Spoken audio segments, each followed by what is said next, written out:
అఖండ భారతం అంటే ఇదంతా ప్రపంచం అంతా భారతదేశంలోది ఏంటంటే మహాభారతంలో చూస్తే అన్ని క్యారెక్టర్లు ఇవాళ ఉన్నటువంటి అన్ని ఆనాడు వేల సంవత్సరాల క్రితం రాయబడిందంటే వందల సంవత్సరాల క్రితం అనాల వేల సంవత్సరాల క్రితం రాయబడిందంటే ప్రపంచం అంతా ఎలా అబ్జర్వ్ చేశారు మరి అన్నటువంటిది ఇక్కడ చర్చ.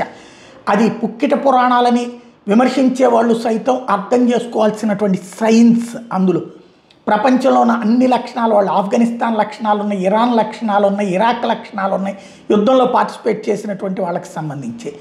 అదే సందర్భంలో భారతదేశంలో అంతర్భాగం ఇవన్నీ ఉండేవి, చిన్న చిన్న రాజ్యాలుగా ఉండేవి. అంటే ఇప్పుడు దేశంలో రాష్ట్రాలు ఎట్లాగో అట్లాగే అఖండ భారతంలో ఇవన్నీ రాష్ట్రాలు అనేటటువంటి.